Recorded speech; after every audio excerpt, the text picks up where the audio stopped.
I spent probably about 18 years in IT, doing various technical roles and management roles and whatnot. And then I kind of found myself in a transition into accountancy. So I retrained as an accountant, and then basically practice started 2016. So back end of 2016, we started off just like me and in effect my father-in-law. We grew the practice. We've had a few clients already, but we grew the practice quite rapidly. In our game, for what we class as rapid anyway. Other people might not class it as that rapid. But yeah, we've kind of just grown and grown since then. Father-in-law's no longer with us, but from our point of view, it's pretty much me plus the staff that we've got. Specialise mainly, I'd say. Well, I always used to say we specialise in construction, but that's kind of started to dilute a little bit recently. We're just starting to pick more and more clients up in various different sectors. Mainly, I'd say they've still got a little bit of construction theme to them, so maybe services into construction and the trades. Though we do seem to be picking up a few hospitality recently, which is interesting because they're pretty good, especially from an automation point of view. But we do seem to be starting to pick up in that side of things, which is great. Mainly do compliance, your usual kind of stuff. We do a little bit of outsourced accounts department work. So accounts receivable, accounts payable, all that kind of stuff. So that I do like doing that side of things, and we seem to be making a hell of a lot of progress in bookkeeping at the moment, which, to be fair, is probably what we're pretty good at, to be honest. Like I always say, get your bookkeeping right, the rest of it kind of falls off the page. So that's where we are. We're based in Bolton. There's there's 6 of us at the moment. So we're not massive, but we're not small either, and we're still growing. So it's good. Yeah, it's quite enjoy it. It's definitely transition from IT. Definitely changed on that side of things. So that's pretty much us.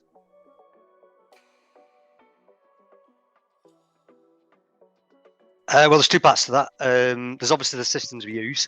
So people always talk about the stack. So the stack of apps, or the IT basically, the IT systems. That's key to how we grow sustainably and controlled, because we need to make sure that things in the right way. Staff's the other one. You can't grow without staff, and they kind of both go in together really. So the kind of people that we look to employ would have IT experience, or experience with the decent amount of apps and whatnot, but also that they need to have the experience of what they're doing, in the account side of things. So we'd prefer to try and get people at the higher level and try and automate the mundane, the lower level stuff. Makes a lot more sense to me. Bring them in and train them in the way we want to do things, and then increase the wages accordingly. So say if they came in and they had the right attitude, the right blend of skills, but they weren't quite as qualified, then we would go through a process of teaching them what we need and getting to the level we need, and then obviously bringing them up as quick as we can, really. I'd rather have a set of higher level people rather than a load of, like, I don't want to be what they used to call a sausage factory, in effect, where it just kind of, people are just tapping away and you bring on a lot of apprentices, get them to do the work and then kick them out the door at the end of it. That's not really what I want to be doing. It's not, we unfortunately have had somebody leave recently, but it's because we can't provide the kind of work that he wants to do in the future. But you're always going to get that no matter what. But ideally, you bring them in and you keep them.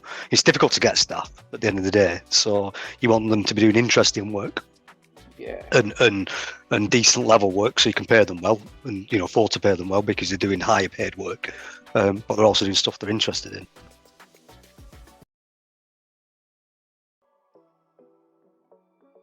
A few things. One is I was fed up of clicking OK and 0, just to do things that it's just almost like you're doing things the same over and over again. It always seems a bit stupid to me to do the same things over and over again. A machine can do that, so that then leads yourself, well, AI in effect, or what a bot is in effect a machine. So what can we find to do that? So I'd looked in the past and I tried a few things, but they never worked. So there was a plugin I remember finding that was supposed to go into Chrome that could click on OK on everything, and that never actually works. As soon as you put it in, it just crashed. Like, brilliant. That's a good start, so we can't use that. And then I think I spotted you. I can't remember where I spotted you. It was on LinkedIn somewhere. Somebody mentioned it and I went, that looks great. That looks exactly what we're looking for. So then I contacted you and we started to look, discuss what we need to do, trial it, all that kind of stuff. But the initial thing was, I didn't want to do this kind of work. I'm just clicking on great, especially on some of our clients who've got thousands of transactions a month and they're all the same thing, or they're all like, they all match up already. They just need clicking OK.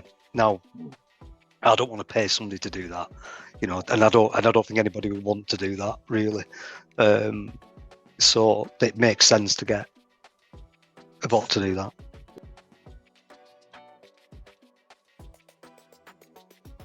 So we have two things that we use specifically with the bot, which is obviously going through reconciling, so low-level reconciliation. So if so we're using Zero, for example, if it already sees that a bill has been paid, a purchase has been paid from the bank, it'll click OK because it matches it up, and it's clever enough to know that date, depending on a certain date range and things like that, it'll click and say OK on that. Same with money coming in, things like that. Also with the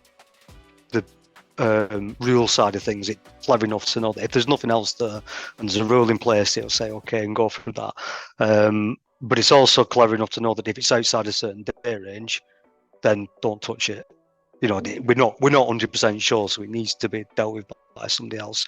So that's a lot of what we do. The other side of things is telling us when bank feeds are going to run out. So we get an email that comes in to tell us that a bank feed's going to expire. Now we might choose, we might choose not to bother sorting that out and download it from somewhere else, but at least we know.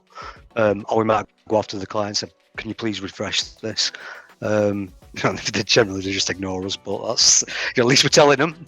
Might start looking at BrightPay next and start seeing if we can automate sending out certain things out of that or submitting certain things. It just depends. I'd like to really start to go into it a bit more. I think the next step for us is to start what we always do at least once a year is re-review our stack and re-review our processes. So we'll need to re-review our process again and say, now we know what it can do, start to see, right, what else can we eliminate out of what we're doing day by day to send to the bot to let it do the stuff rather than us doing things. That's the next step. But you've got to, there's no point having a bot in place if you're not got some kind of structure and processes in place. You need procedures, processes, standards, all that of what you're going to do. If all your clients are completely different, then that's going to be quite difficult to automate.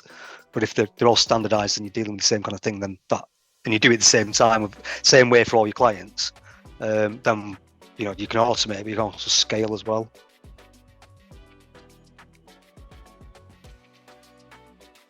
So what one thing it has done is we've recently had a member of staff who's left, or he's just about to leave actually. But when we've come round to replace, we've changed what we're getting this time. So previously we might have said, right, we want somebody who's a bit lower level and can bring it up and they can do the low menial stuff. But this time we decided to go much higher up and go back to what I was saying before. So it's absolutely focused our minds on what we need next, rather than having to think, well, actually, if we get somebody this level, they're not going to do that and this, that, and the other. So it's helped us from that side of things. Efficiency-wise, it does save us time every month. It's absolutely. We have taken a lot of clients. We've not increased the staff numbers. We actually had somebody leave November last year. We've not noticed any drop in turnover or efficiency. So billing rates is still the same. Okay. And we've got the same number of clients, one man less. So that probably tells you, there's other efficiencies that we bring in, but that probably tells you a lot. Unless that particular member of staff was useless, you never know. And they weren't doing a lot. That could always be it. But I can only go for what the numbers say, and that's where we're at the moment. So that kind of gives you a good picture of where we're at. So it definitely helps. I believe it helps. perfect, but you've still got to monitor it. But it's the same as any staff member like that. If you outsource it, you have to monitor it, make sure they're doing the work properly. Every so often they'll do something that it shouldn't be there, but that's more the rule set rather than the way we've organised things rather than it making a mistake. Humans make more mistakes from what I can see. I've had plenty of we had apprentices in the past and they've made some horrendous mistakes. And obviously you monitor, that was expected, isn't it? They're brand new at something. So you obviously monitor what they're doing and you go, this needs changing. So I'd probably say the bot's more consistent than the apprentice, without a doubt. So that's definitely. I think from that side of things, I'd rather put as much through the bot as possible because that's controllable and monitorable, rather than sending it out, to another country, without a doubt.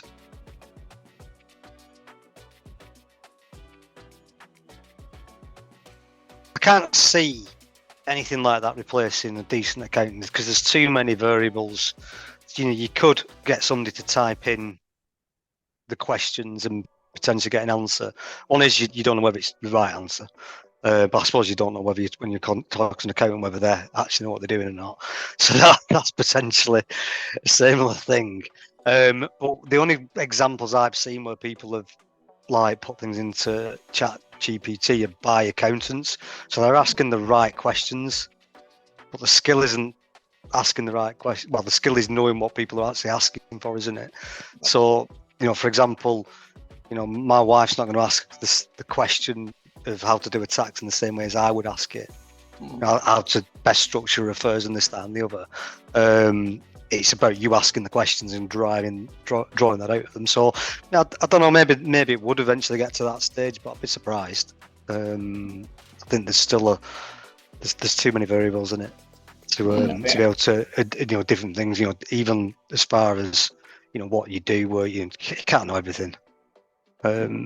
Maybe it'd help for if you want to find something. So rather than I'm not quite sure on this, I'm going to Google it. In future, maybe I don't know, I'm going to ask ChatGPT. Yeah, that might be a great way. And then you start to learn, because you in the past you learned how to ask questions on Google in specific ways to get the answer you want, especially in IT. When I was doing IT, it was always a case of if I don't know, I'll just Google it and I'll eventually find what I'm looking for.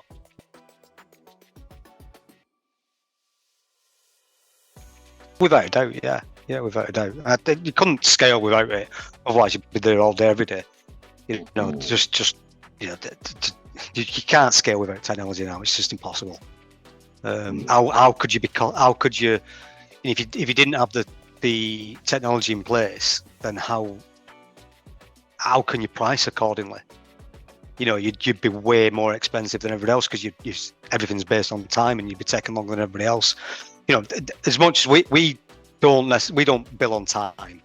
Yeah, that's not. We bill on what we provide. Yeah, so there's incentive to do it as quick as we can, really, because of what we're doing. But even if you were billing on time, you'd be producing a lot less for what you're billing. So you're not going to be cost effective, are you, or competitive against other people? If I can do something for half the price that somebody else charges, and I can make more money on that, then that's and produce the same quality, then that's great, isn't it? Yeah. I'm not doing myself out in any kind of profit. It just means I potentially need less staff. But one thing that I will say is that no matter how much you automate, you do need staff no matter what, because unless you don't want a holiday, obviously, but you're probably going to need staff. So there's no point automating to the nth degree and then finding that all your staff are sat around doing nothing.